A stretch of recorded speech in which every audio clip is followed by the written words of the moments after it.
Hi everyone, I'm Debbie, a sports nutritionist, and today we're going to ask, do I need a supplement?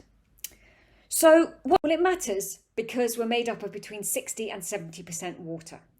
And we know that just 2% dehydration can have a negative effect on our performance.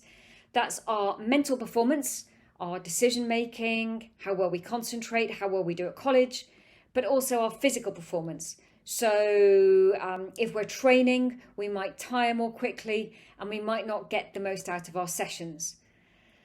2% dehydration could be the difference between drinking this bottle of water or not. So we need to make sure we're well hydrated, but sadly, thirst is not a good indicator of how hydrated we are. So we need to know how to check, what to drink, and when to drink it.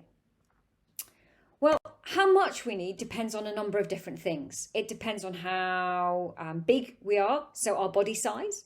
It depends on how much we sweat. Everyone's different. It depends on our activity and also what the temperature is outside.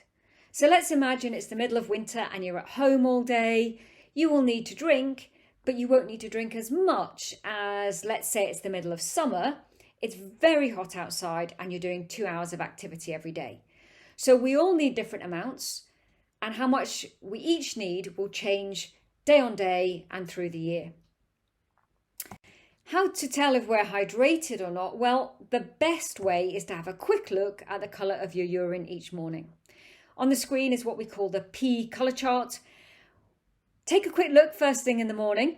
You want it to be paler, not darker. You don't need it to be clear. And if you find that you are seeing a change in colour and it's becoming a bit darker, you can do something about it. The best way to make sure we've got great hydration is to drink little and often through the day, so small sips regularly. You could do that by, if you're at home, having a glass with you, or if you're out and about or you're at college, having a water bottle with you. So what are some of the good things to drink? Well, you can't go wrong with water. Straight out of the tap, absolutely great. If you prefer it fizzy, you can do that. You can flavour it. You could have lemon or mint or all sorts of fancy things you can put in. You could also have some sugar-free squash. But don't forget milk.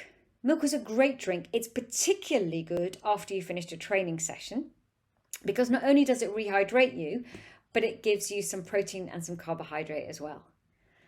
I've put the question mark there because we're all different.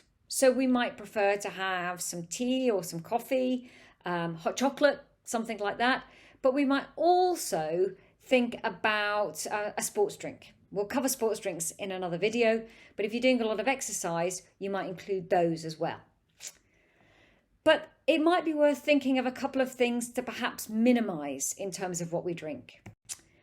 Caffeine is the first one. If you're struggling to sleep, that's either getting to sleep or not sleeping well, maybe just question how much caffeine you're having, because caffeine has a really negative effect on how we sleep. Caffeine's in things like coffee, but it's also in tea. You'll notice the amounts there. The numbers are amounts of caffeine, and they vary because the type of coffee, how we make it, the type of tea, how we make it, different amounts of caffeine.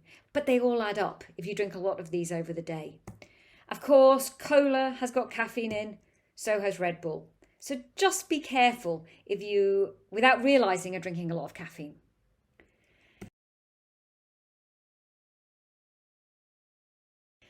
On a regular basis, each day, we don't want to have too much added sugar. So here, a can of Coke has got 6 teaspoons of sugar. A Starbucks caramel frappuccino has got 50 grams of sugar. That's 8 teaspoons.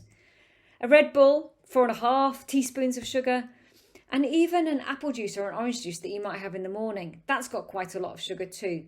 And we know that if you're just drinking drinks every day, you want to minimize having too much added sugar. So keep an eye on these things. So just to conclude, keep it simple. You can't go wrong with water. Often the difficulty I see is people forget to take a water bottle with them, so they don't have the opportunity to drink through the day. Hope that helps.